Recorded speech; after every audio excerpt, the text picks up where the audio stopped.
All right, hello, education students. My name is LaShawn Manuel, and I am the career coach for education. And today we will be talking about resumes and cover letters, and I'll be going over some tips of how to make yours stand out. So let's start with resumes. So, as you know, resumes are really important when it comes to the job process or internship process. So, you're probably wondering, how would I word what is a resume? So, we would define it as a summary of your skills, experiences, accomplishments, and qualifications used to demonstrate how you can meet an employer's needs. In other words, it's that piece of paper where you're able to list your job experiences, your involvements, your education. It's kind of you on paper within one page. All right, true or false? Employers on average take about 30 seconds to view a resume. I know that many of you would say that this is true, but it's actually false because employers take about 6 seconds to look at a resume. And so that is why it's important that you keep it to one page, that you make it readable and scannable because they only have 6 seconds to go through it. So this is what you want to include in your resume. It will contain the contact information, your contact information, your education, your experience, and then other additional sections. So not everybody has an objective section or coursework or curricular activities, skills or awards and honors and certifications. And that is why they're called additional sections because they're not necessary as far as they have to be included.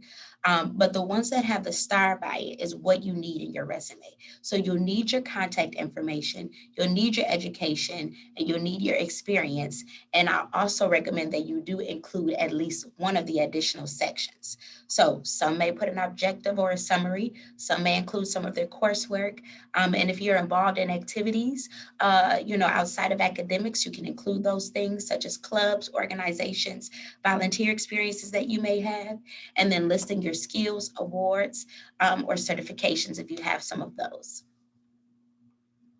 So, general tips. So, you want your resume to be one page. Now, for you all education students, you may be able to go over for 2 pages. And we say that because you're walking in with experience throughout your time at college. You were able to do some student teaching at different places. So, you may have more experiences, and that's okay if your resume goes over that one page.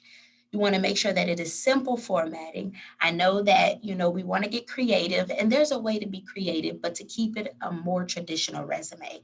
And we say to do that because it's more readable and scannable. Because if you remember, you only have 6 seconds for an employer to review your resume. So you want to make sure that they're easy for them to kind of go through and pick out what they need. You want to make sure that you have professional fonts. So using Time New Roman or Calibri or any other font that is more professional, nothing too fancy or too complicated. You want to keep your font size within a 10 to 12 font size. So you don't want it to be too small, but you don't want it to be too big as well. And then you want to be consistent and have appropriate formatting. And I'll show you exactly what I mean. We'll take a look at a specific resume and I'll be able to point out some of the consistencies and the way that they formatted it. And you also do not want to use any personal pronouns or full sentences. And this is included within your bullet points. So, as you're describing your work experience and the different tasks that you did within your job, you want to make sure you don't say my experience or I did this, or that you list full sentences, but you want it to more so be like a statement.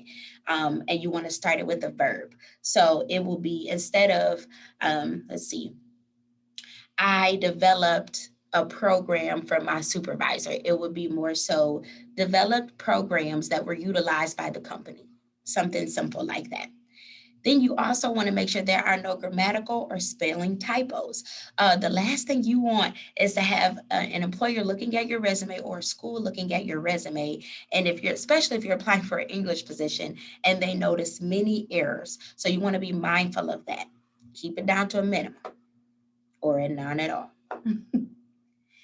All right, so now we're going to actually go through each of the sections and I'll kind of go through what you want to include in each of these sections.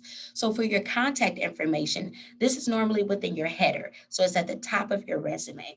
You want to make sure that your full name is on there, just your first and your last name. You don't necessarily have to put your middle name. And you want the font size to be anywhere between 16 to 18.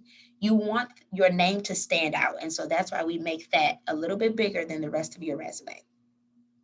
You want to include your mailing address, your phone number, and a professional email. I also want to highlight, I know that many of you have multiple emails, but you want to make sure that you choose one because you don't want the employer or the school to be confused on which one to contact, and same for a phone number. I also recommend that if you are a senior or above, you want to make sure that you do not use your Calvin email, but you use your personal email because soon your Calvin email may not work. So you want to make sure that employers are able to contact you at the proper email or the appropriate email that is still active once you leave Calvin. And then you also want to make sure your email is professional. No Hot Girl Summer 2020 at Gmail. And I know that's probably like, oh my gosh, LaShawn, why did you include that? Believe it or not, there are some emails that we have seen that are not as appropriate. So make sure you keep it appropriate. And you can keep it simple as, your name and your graduation year or something like that. The next section is your education section. And I also want you to be mindful that I'm going down in the order of how your resume should be listed. So you'll start with your contact and then your education. Unless you have an objective or summary statement, that will go after your contact. But if not, it will be education. So you want to include the name of the school or the college that you attended and the location. So it would be Calvin University, Grand Rapids, Michigan. Then you want to have your degree listed. And instead of saying the abbreviations BA and then what you got your degree in, you want to spell it out. So it would be Bachelor's of Art in Elementary Education or Bachelor of Arts in Secondary Education. And then you want to include your minor as well. So if you do have a minor, you can do minor, colon, and then whatever your minor may be. You also want to include your expected graduation date. And so after you do that, you can do colon May 2021, colon May 2022, whatever your year is. And then lastly, if you have a GPA of a 3.0 or above, we recommend putting it on your resume. If you do not want to, it's not a necessity, but I say it's a good look to have your GPA. Some believe to put 3.5. It's really up to you what you feel comfortable putting on your resume when it comes to the GPA. All right, so then the next section is the meat of your resume. So this is what they're looking at. They're looking at your past work experiences or your volunteer experience. I also want to highlight that your experience does not have to be paid. So it could be a project that you've done. It could be a volunteer experience where you gained experience within the field that you'd be working in. So note that. And you can also have multiple experience sections. So some people, they will have a relevant experience section, a teaching experience section. So you can do those things as well. But some tips for that, you want to make sure that you put it in reverse chronological order. So that means you want to put the most recent at the top and the least recent at the bottom. So if you worked a job and let's say the dates that you served there were May 2020 to present, and then you worked another job that ended in July of 2019, and then you worked a summer job that ended in the summer of 2018. The way that you would put that is the most recent, so the job that you're currently working, then you'd put the job that you did that ended in 2019, and then ending with the job that you did in 2018. You want to make sure that you include your job title, the name of the company or the organization, the dates that you served there, as well as the location of the company or the organization. And it doesn't matter how you format it, just as long as you include those four things within that experience. And then underneath that, you will list your bullet points. So your bullet points should be a list of your accomplishments or job tasks. It's more so describing what you did within that job and maybe different things that you've done or accomplished within that time of working there. And then again, you want to make sure that you start each bullet point with a verb. So instead of pronouns, you would start with a verb. So you mentored, you taught, you led, you developed, you planned, and you would use that. I also want to note that if it is something that you're currently doing, you want to use present tense for present tense experiences, and you want to use past tense for past experiences. And also identify transferable skills. So I know that some of you may have worked in um, serving or waitressing or did anything like that, or customer service, retail. Those are still jobs that you can include on your resume, but it's all about how you talk about what you did and your accomplishments. So make sure you think of transferable skills, and that those skills include communication, leadership. Those are things you can be using within other jobs outside of teaching experiences. So include those within your resume. It's all about how you word it. And then next are the additional or optional sections. So again, you can have an objective statement or a summary or a profile. And that's that sentence that you put at the top. An objective is more so what you're looking for in a future position or a job, whereas a summary or a profile is more of a background of your experience summed up. And so you can include that. Again, these are not necessary or a must have, but to fill out your resume, I recommend at least including one. And you can add in more if you need to. Some people will include their coursework. So if you wanted to list some of the classes that you've taken, you can list those as well. But make sure you don't list like Education 101. Actually name what the course was. So developing teaching skills, if that was the class title, you would put that versus Education 101. And then you can also have a co-curricular activity section or a community involvement section or activity section, just activities. And you can kind of do it like your experience. You can just list what it was and then the dates that you served within that activity. And also put that in reverse chronological order too. So the most recent at the top to the least recent at the bottom.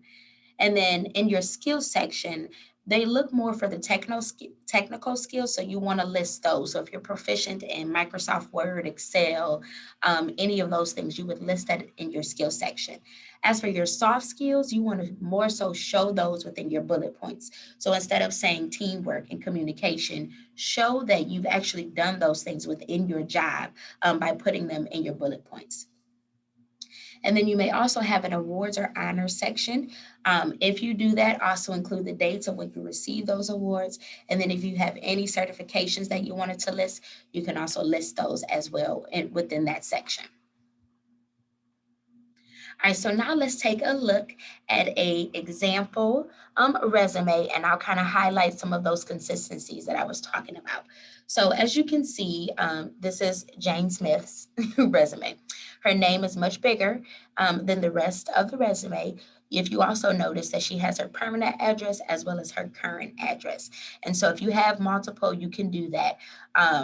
She's graduating next year, it looks like, so we would need to update that to her personal email. She did include an objective section, so hardworking and compassionate senior seeking a teaching assistantship or internship for the fall of 2020. As you can see, we have Calvin University and then the location, and she spelled out the degree, so Bachelor of Arts in Secondary Education, and she also listed her concentrations. She got her graduation date, GPA. She also studied abroad. So if you did have another experience such as studying abroad, you can include that within this section. And if you wanted to list that you were on the Dean's List, you can also include that there also. Now for the experience section. So she has 3 different experiences that she's worked or different things that she has done. And so they're listed in as for the most recent to least recent. So she's currently working at Grand Rapids Christian High School. And then it looks like she did something in the summer of 2019 and then the summer of 2018. I also want you to notice that she has the company or the school, and then she has the location of where the school is located. She has her job title and then the dates. This is what I mean by consistency. So whatever she did for this experience, she will do for the next. So as you can see for this experience, she has the name of the job or the company, the location, and then her job title with the dates. Same here. Name of the company or locate or job title or job, and then the location, then the job title, and then the years that she worked there, or the dates that she worked there. Then she has bullet points. So we do highly recommend that you do at least 3 to 5 bullet points. If it has to be 2, go ahead, but 3 to 5. And then she's starting with verbs. Also want to note for the first experience is help 32 versus helped because she's currently doing it. So she's using present tense verbs. Also, she quantified. So anywhere that you can quantify, be sure to do that as well. All right.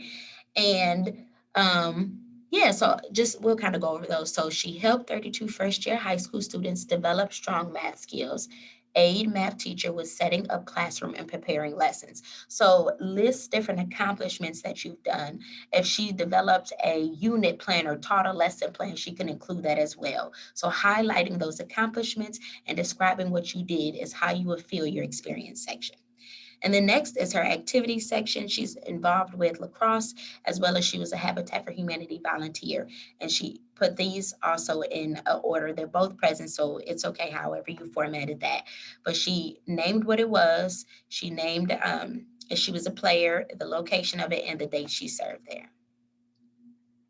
And then her skills, she put that she's proficient in Microsoft Word, so her technical skills, and then she also is bilingual, so she listed her languages. So if you have multiple languages, also include that in your skill set, because that's something that employers look for as well. All right, so now for cover letters.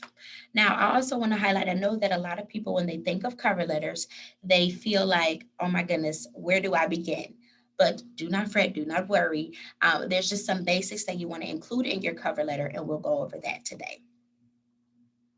So the purpose of a cover letter is to introduce you and your qualifications to a prospective employer. It is in a letter format, and this is your chance to kind of elaborate more of what was in your resume, but to give more details to kind of highlight more of what you did as it relates to the job. I also want to highlight that it's important for both your resume and your cover letter that you pay attention to the job description, that you do research on the school. What are they looking for? What qualities are they expecting this candidate to have? What requirements are they expecting this candidate to have? And you want to pull from those things, think about what you bring to the table and tie it in within your cover letter, okay? So that's what your cover letter is going to encompass. So true or false? Cover letters are less important than a resume. So I hope that you said that this is false, because cover letters are equally important as a resume. I always encourage students that if they turn in their resume, also send in a cover letter if possible, because that gives you more, that again goes more in depth explanation of your resume and your experiences. And so you want to make sure that you include both of those because they're equally important.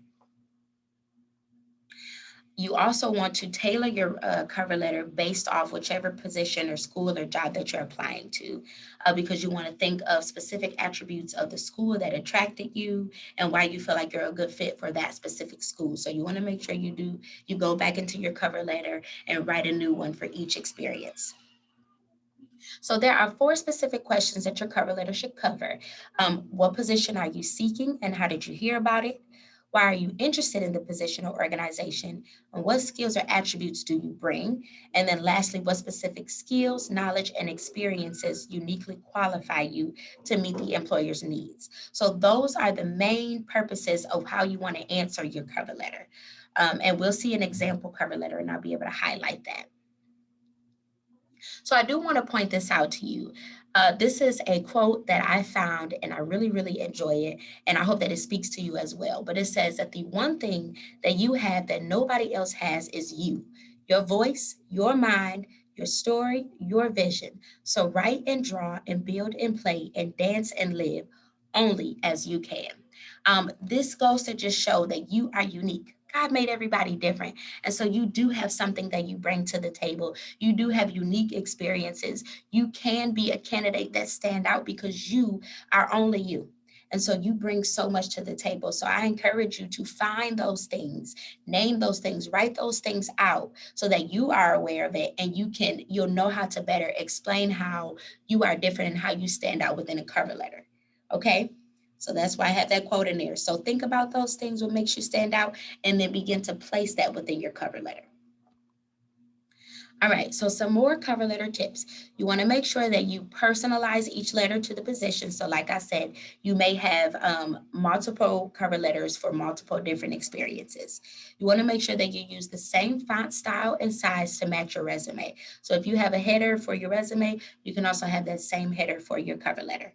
And then you want to make sure that it's short and sweet and to the point. So, somewhere between 3 to 5 paragraphs. It doesn't need to be more than one page. You want to keep your cover letter down to one page. And then you want to explain how you can fill the company's needs. So again, thinking about what makes you stand out and feeling that within that cover letter.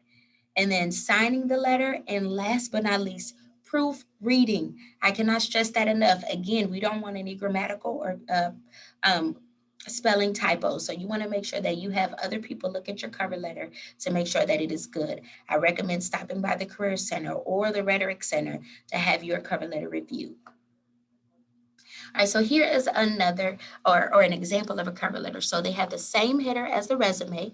Again, this is Jane Smith. And she also addressed the cover letter. So this is who she was sending it to, and she was sending it to Mrs. Carter. If you can find the principal or the hiring manager, name them. So include their name so you can address it to them personally. So I'll read it through and then I'll just kind of highlight some things. So it says, I'm writing to express my interest in the third grade teaching position at Lloyd North Elementary School. I was informed by my instructor, Dr. Emily Manuel, concerning this opportunity. I believe that my teaching experience, skills, and education qualifies me for this position. In May 2021, I will be a graduate of Calvin University with a degree in elementary education and a minor in Spanish. Throughout my time in college, I have had the opportunity to serve as a teacher's assistant at Grand Rapids Christian High School. There, I was responsible for preparing a math lesson on ratios to a class of about 30 students, along with assisting them with any questions they may have had and grading their assignments once completed. Additionally, I have job shadowed many teachers all around the city in various school districts.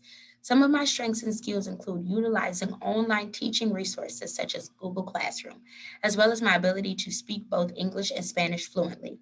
I know that the third grade teaching position at your school calls for a relational, positive, and hardworking individual with much teaching experience, and that is exactly what I bring to the table in collaboration with my passion to see youth succeed academically. In conclusion, I would love the opportunity to have an interview. I have heard nothing but great things about your school and would be honored to one day serve there.